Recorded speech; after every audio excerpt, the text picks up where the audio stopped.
반갑습니다. 오늘은 눈 밝은 선지식의 말씀을 전해드리겠습니다.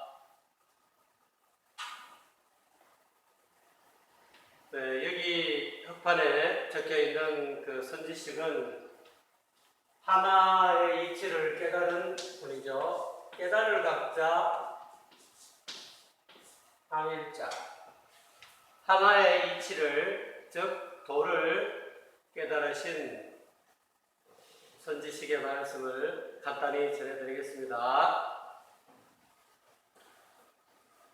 천도양무진고험이라.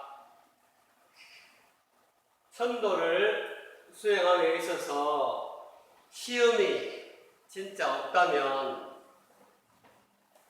다관주사 진불선이라. 찻집 술집에 넘쳐나는 사람들이 다 부처요 성불이 될 것이다. 이제 우리가 괴로움을 소멸하는 이 길을 가다 보면은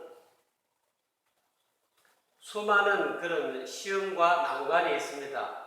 그래서 그런 시험이 당연히 있어야 된다는 게 있어야 된다는 그런 말씀이죠. 우리가 이 마음을 닦는 그 길을 가는 데 있어서 그냥 너무 순탄하게 가면은 그것이 깨달음을 얻고 또 우리가 진짜 인간다운 사람 냄새 나는 그런 부처가 딱 될 수가 없다는 거예요.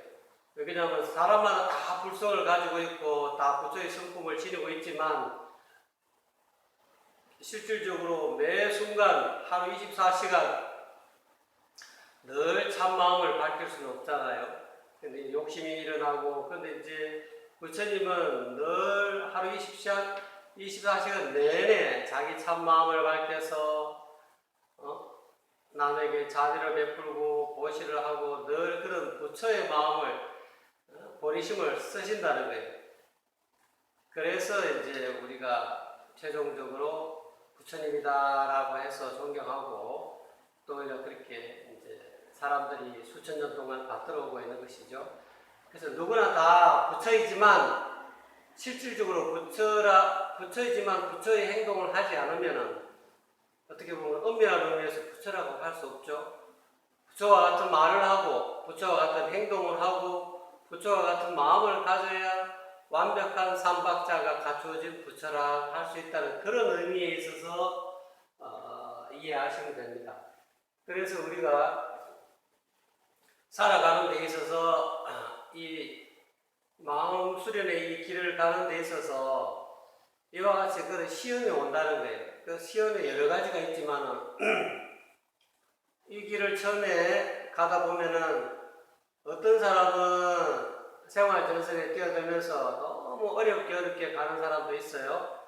또 어떤 사람은 형편이 좋아서 쉽게 가는 사람이 있고, 또 어떤 사람은 어려운데 갑자기 형편이 풀려가지고 이 길을 가다가 형편이 또 풀리는 사람도 있고 여러 가지 종류의 그런 경우가 있겠죠. 근데 이 시험이라는 게 순고가 있어요. 이 길을 가다가 내 마음 수련의 길을 가다가 갑자기 일이 잘 풀려가지고 집안일이 잘 되고 내 신상에도 좋은 일이 생기고 그렇게 된다는 거예요. 그것은 순조로운 순고라 해요. 그게 이제 일종의 시험이죠. 우리가 대학교를 가려면은 학생들이 이 학력고사라든지 안 그러면 시험을 치르고, 옛날에는 그래서 요즘은 어떤지 잘 모르겠지만 요즘에도 내신 성적 같은 거로 있겠죠. 학교에서 그 분기마다 시험을 치르죠. 옛날에는 그랬는데 요즘은 잘 모르겠어요. 제가 학교 사정을. 그래서 어쨌든 간에 그 대학 문턱에 다 들어갈 수 있는 것이 아니고 그 시험을 치러가지고 그 시험에 합격한 사람만이 대학에 들어갈 수 있는 것과 마찬가지로 우리가 부처님의 이 길을 깨달음의 길을 가는 데 있어서 진짜 저 사람은 뭐 법 없어도 살만한 사람이다, 부처님이다 할 만하고 우리가 인정할 만한 그런 수준의 사람이 되었느냐 안 되었느냐를 시험하려고 하면 그 시험 과정이 필요하다는 거예요. 그래서 그 시험 과정이 필요한데 그 시험 과정 가운데서 첫 번째는 순조롭게 그 사람이 이 길을 가는 데 있어서 갑자기 이 집안일이 또는 자기 신변에서 뭐 일이 자꾸 풀리게 하다 보면은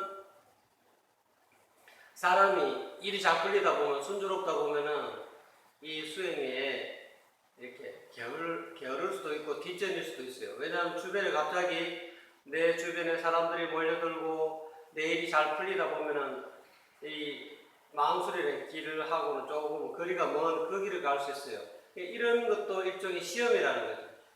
그것뿐만 아니라 이 길을 가는데 너무 일이 잘 풀리다가 이 길을 가고 이 길에 딱 들어서다 보니까 일이 너무 난관에 부딪혀가지고 하는 일마다 안 되고 실패하고 주변 사람들이 막 나에게 지탄을 하고 이렇게 하다 보면 너무 가슴 속에 이렇게 상처가 되는 경우가 있어요. 그래서 내가 이 길을 가야 되나 하면서 이렇게 마음이 물러서는 경우도 있어요. 요것도 일종의 시험이라는 거예요. 그 이제 또 이 길을 그런 시험이 있을 수도 있고 또 재물에 대한 시험이 있어요. 옛날에는 이 수행을 하는 그 선지식들이 내가 받아들인 제자가 이 재물에 청백한가, 재물에 욕심을 가지고 있는가 없는가를 시험하기 위해서 일부러 그 방바닥에 돈을 막 흘려놓는답니다. 그러한 재물에 대한 시험도 있고요. 그 다음에 또 이 이성에 대한 또 시험이 있고요. 시험이 여러 가지가 있을 수 있겠죠.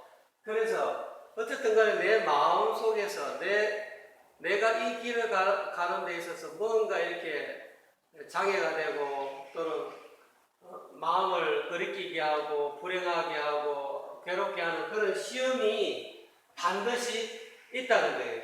그 시험을 통과해야만이 실질적으로 이 사람은 마음적으로나 또는 말하는 말로나 언어적으로나 또는 행동적으로나 이 부처의 지위에 올라갔다 할 만한 사람이다 하고 판단을 해준다는 거죠. 그래서 이제 불가에서는 삼성이 있다잖아요.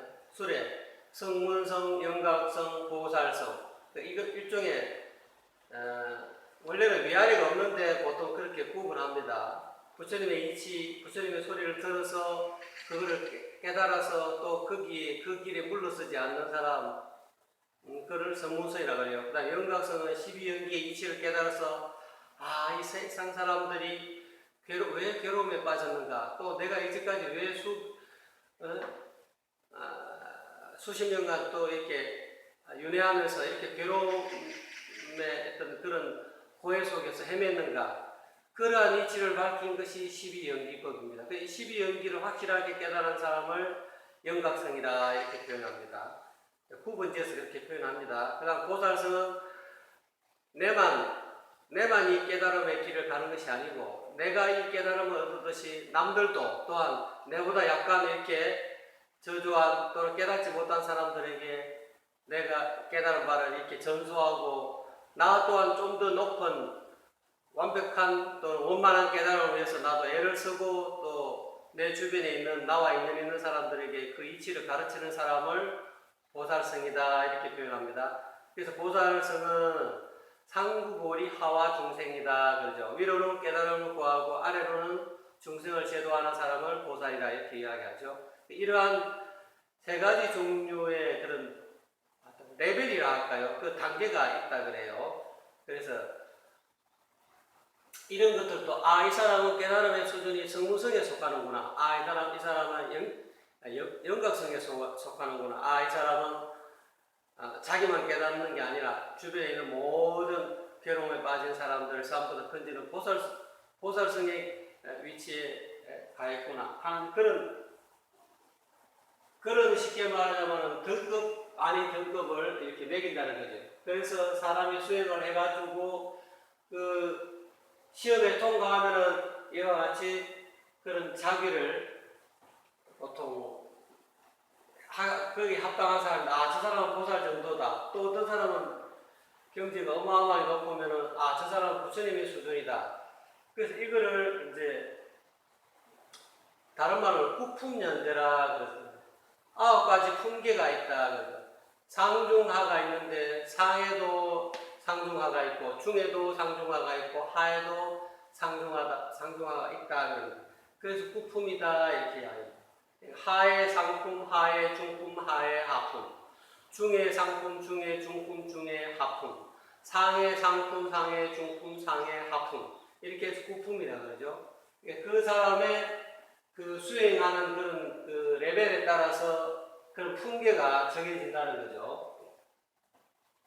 광경에도 보면은 십지보살이라 일지보살, 이지보살, 삼지보살 이렇게 품계가 나누어져 있지 않습니까? 그 사람의 정신적인 또는 그 사람의 말이라든지 마음의 수준이라든지 또는 행동 수준이 일지에 해당하는가, 이지에 해당하는가, 삼지에 해당하는가, 이렇게 점점 그 사람의 이 수준이 높아지면은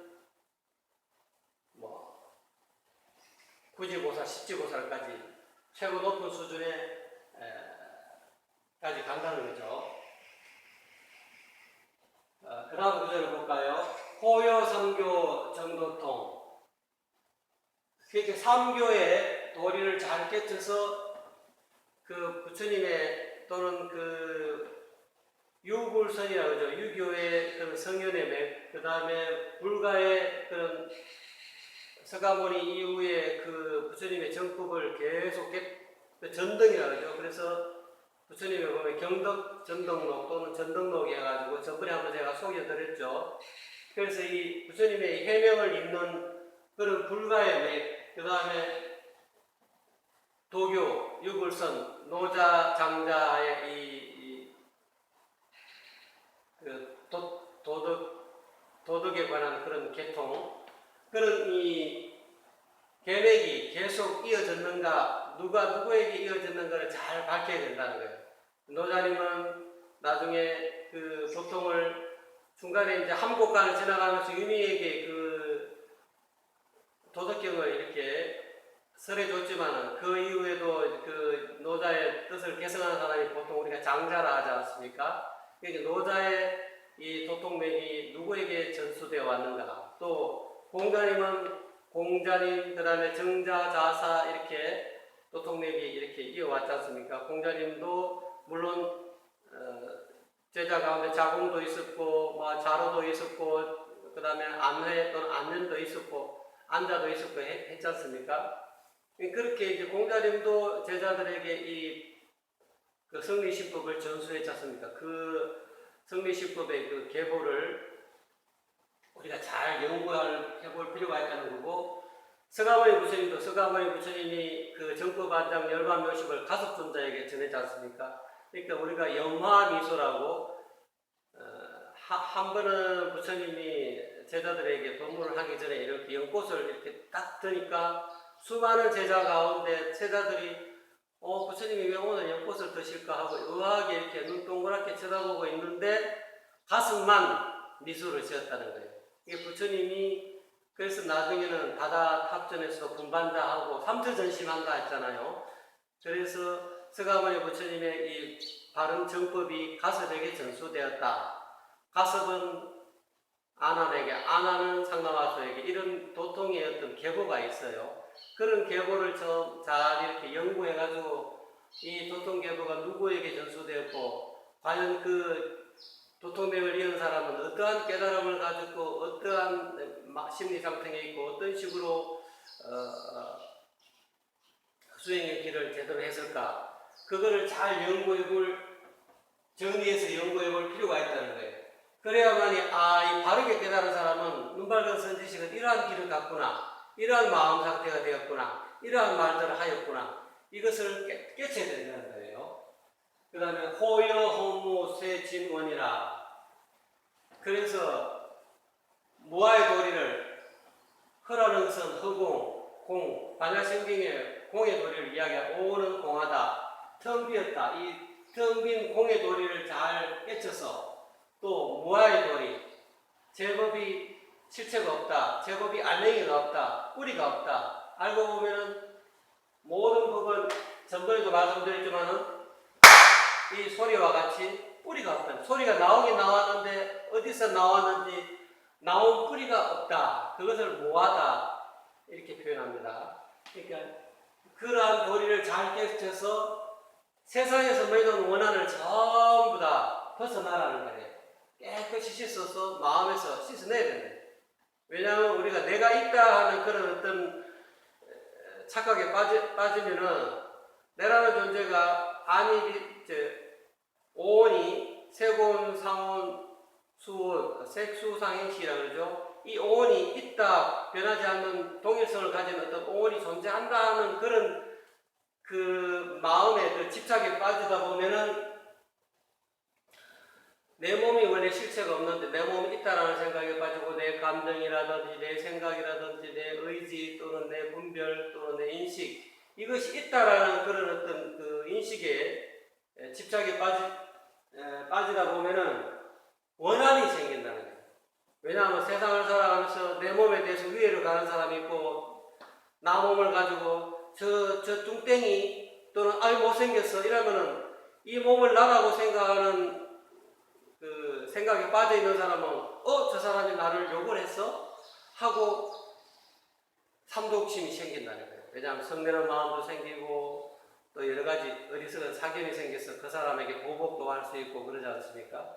근데 이제 그렇게 해서 이 오온이 내 몸이 실체가 없다, 텅 비었다, 무하다 이러한 이치를 확실하게 깨쳤을 때라야 비로소 나를 가지고 뭐 돼지 같다느니 나를 가지고 뭐 뚱땡이니 또는 나를 얼굴이 못났느니 또는 내 생각을 가지고 고루하다느니 또는 내 느낌을 가지고 너는 왜 그런 감정을 가지고 있어 하고 이렇게 비판한다든지 또는 내가 하려는 의욕 이 의욕에 대해서 또 누가 이렇게 태클을 건다든지 또는 내가 판단하고 내가 인식한 것에 대해서 잘못됐다고 비방을 할 적에 내가 있다라는 생각에 빠져 있는 사람은 마음을 못 내려놔요. 너무 화가 났어. 견딜 수가 없어요. 그걸 향해서 보복하게 돼요. 서로가 원한을 맺게 된다는 거죠. 근데 내가 있는 것이 아니고 내라는 게 실체가 없다. 아까 이야기한 듯이 소리가 났잖아요. 소리가 났는데 소리가 나온 뿌리가 없어요.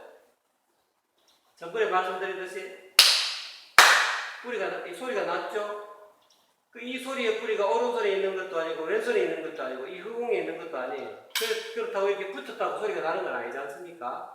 이 소리는 나기는 났는데 이 뿌리가 없다는 거예요. 실체가 없다는 거예요.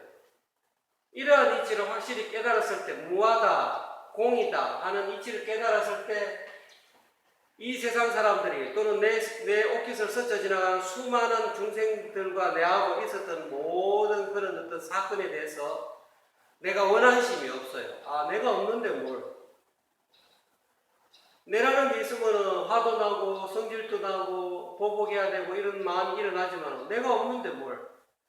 이러한 이치를 깨달으면은 모든 이제까지 수십 년간 또는 수백 년간 또는 세세생생 내가 가지고 있었던 그런 모든 원한에서 벗어나게 된다는 거예요. 내가 없구나. 나는 이제까지 내가 있다라는 착각에 빠졌구나. 그래서 남들과 서로 원한을 짓고 마음속으로 꽁하는 그런 한번 보자 하는 그런 마음을 가졌구나 하는 내가 잘못된 생각에 빠졌구나 하는 그런 생각으로 우리가 계속 가다 보면 이 고통에서 벗어날 수가 없어요. 그래서 이러한 무아의 도리를 잘 깨치고 그 오온이 공하다는 이러한 도리를 잘 깨쳐서 세상에서 맺은 모든 원한을 깨끗이 놔버려. 벗어나야 돼.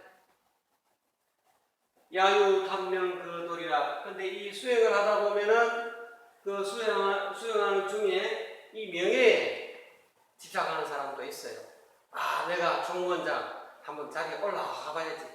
내가 저 위에 총재가 한번 되어봐야지. 내가 저 위에 종정이 한번 되어봐야지. 이렇게 이제 모든 사람들이 이렇게 받드는 그런 자리를 탐하는 그런 명예를 탐하는 그런 세속 사람들처럼 그렇게 될 수가 있다는 거예요. 수행하다 보면은. 왜냐하면 수행도 수많은 사람들이 다 이렇게 사람들이 모이면 그 단체가 되지 않습니까? 그 단체에서 제일 높은 자리에 오르면은 사람들은 세상 사람들이 뭐 대통령이 된다, 또는 뭐 국회의원이 된다, 또는 장관이 된다 하면은 세상에서 아유 장관님, 아유 그 의원님 하고 이렇게 받들어주는 그 맛에 빠져가지고 명예를 탐할 있다는 거예요. 그래서 수행하는 사람 가운데는 그런 명예를 탐하거나 또는 도리, 이익을 도모하는, 높은 자리에 있다 보면은 뭐 재물이 들어온다든지 또는 여러 가지 이익이 있을 수가 있어요. 이익을 이렇게 얻다 보면은 내가 왜 이 수행길에 들어왔는가 하는 그 초심을 잃어버릴 수가 있다는 거예요.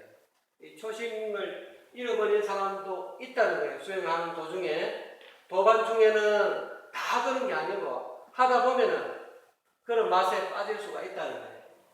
야유, 광편, 투계만이라. 그것뿐만 아니라 부처님의 법을 제대로 전달해야 되는데 자기 마음대로 이 생각을 조작해 냅니다.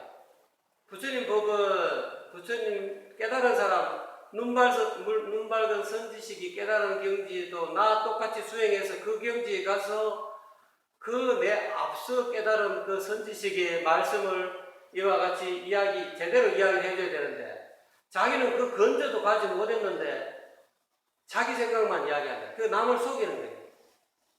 내가 그 사람의 근저에 가서 또 그 사람의 마음을 얻어서 그 마음을 밑에 있는 깨닫지 못한 사람에게 전해줄 수 있는 그런 입장이 돼야 되는데 그런 것을 속이는 사람도 있다. 그래서 앞장서 있으면서도 뭔가 이렇게 어설픈 말들을 해요. 그냥 일반적으로 보면은 맞는 말인 것 같아도 그 엄밀하게 따져보면 그게 이치가 앞뒤가 안 맞는 그런 말들이 있어요. 어쨌든 간에 모든 그런 부처님의 그 말씀은, 가르침은 깨달은 사람, 선지식의 말씀을 근거해서 과연 저 사람의 말이 이치에 닿는 말인가 안 닿는 말인가를 잘 알아볼 필요가 있다는 거예요. 또 그렇게 해서 알아들어야 된다. 근데 이제 그렇게 남을 속인다. 남을 속여가지고 사기치는 사람도 있어요. 부처님 말씀 가고 사기치는, 부처님을 팔아갖고 자기 잘 먹고 잘 사는 이런 경우도 있을 수 있다는 거예요. 제대로 팔면 되는데 제대로 못 파는 그런 경우가 종종 있다는 거예요. 그래서 수행을 하는 사람 가운데는 이렇게 진실 그대로, 진리를 진리 그대로 전하고 깨침을 열어줘야 되는데 이 사견을 열어주는 사람이 있어요. 부처님 당시에도 그런 사람이 있었다. 스승을 잘못 만나가지고 네가 이 세상에서 최고 높은 각자가 되려면 사람을 죽여야 된다. 사람을 100명을 죽여야 네가 깨달음을 얻을 수 있다. 이 스승이 그렇게 이야기하니까 그것이 맞는 말인 줄 알고 그냥 사람을 죽였지 않습니까? 부처님 마지막에 이제 100명에 거의 가까이 가는 때 석가부처를 만났기 때문에 그 사람이 내 생각이 잘못됐구나.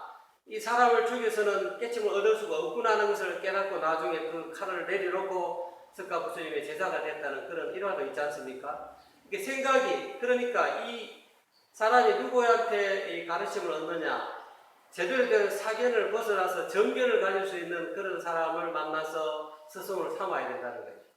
또 굳이 사람을 안 만난다 하더라도 유튜브 상에서나 또는 또 길 가는 내가 어느 교회를 가든지 절을 가든지 어떤 또는 그 유교의 그런 어떤 그 대성전을 가든지 육아의 법을 공부하든지 간에 그 공자님의 말씀의 핵심을 제대로 깨뚫어내야 된다는 거예요. 그러지 못하면 내가 제대로 깨닫지 못하면은 내가 전하는 내 밑에 있는 사람들도 이 내가 잘못 깨달은 것을 그대로 전수받아가지고 사람들이 올바른 길을 못 가요. 올바른 길을 못 가면은 고통에서 헤어날 수가 없어요. 그것이 연기법이거든요. 제일 12연기 가운데 무명, 내 스스로 마음을 밝혀야 되는데 마음을 밝히지 못하고 밝음이 없는 상태가 되면 나중에는 생로병사 우비고래 고통이 괴로운 덩어리가 일어나는 거예요.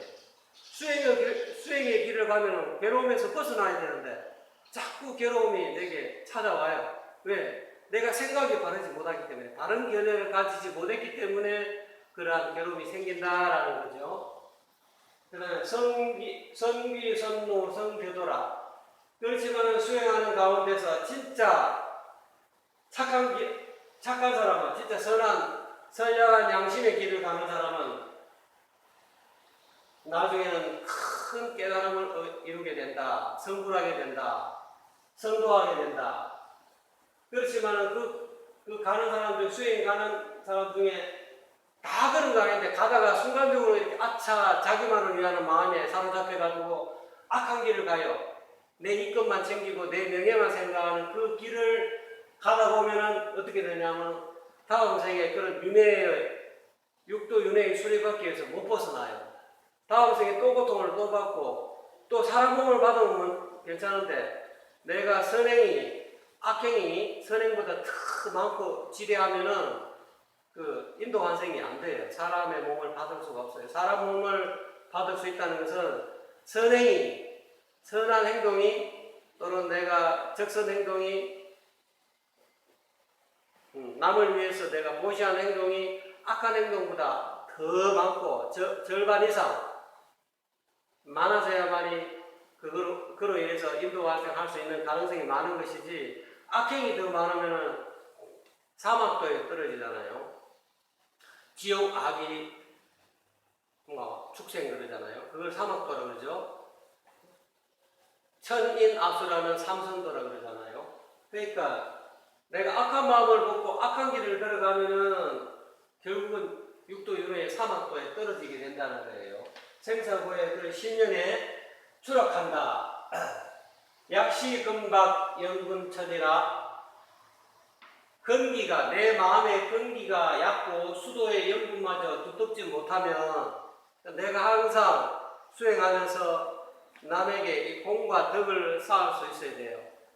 제대로 된 정보를 전하고 제대로 된 남에게 이왕이면 내 옷깃을 스쳐 지나가는 사람이 어려우면 내 어려운 손길을 내줄 수 있는 그런 보시의 마음을 가지고 또 그 보시로서 또 수행의 길자리를 선택해야 되는데 무조건 내 혼자만 내가 성불하면 되지. 내 혼자만 깨달으면 되지. 이렇게 생각해서 자기만을 위하다 보면은 자꾸 건기가 옅어져요.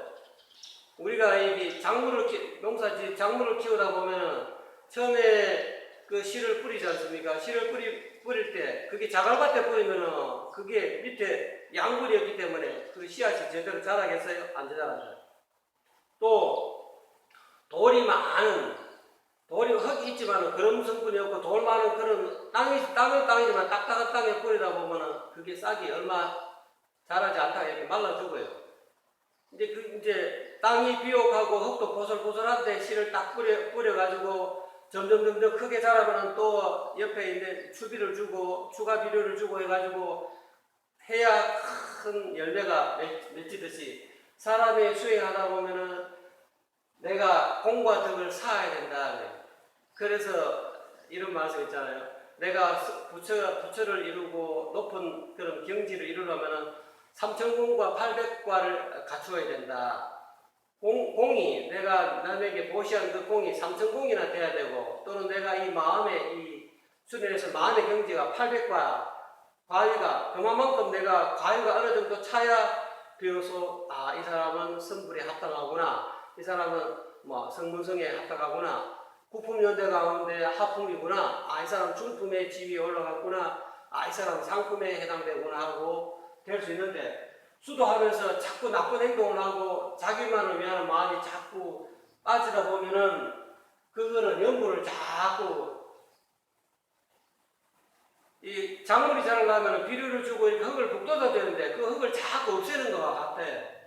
그래서 근기가 얕고 수도 연분마저 두텁지 못하면은 난상고리 반야선이라 부처를 이루는 지혜의 법에 오르기 어렵다. 아까 첫 구절하고 똑같죠.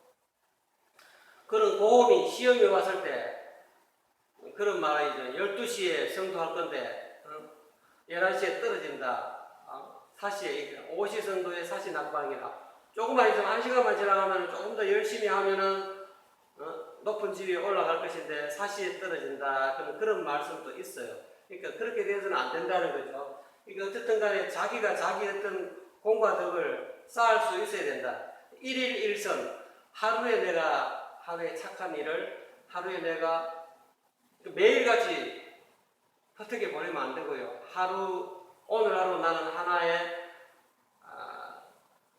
내 주변에 있는 사람을 위해서 사람이 아니라 하더라도 개라든지 또는 동물이라 하더라도 또는 하물며 허공 중에 날아다니는 중생들 어쨌든 간에 이 시방 세계에 있는 모든 중생을 위해서 내가 오늘 하루 보시를 해야 되겠다 하는 그런 하나의 보시를 해야 되겠다 하는 그런 마음으로 사셔야 된다.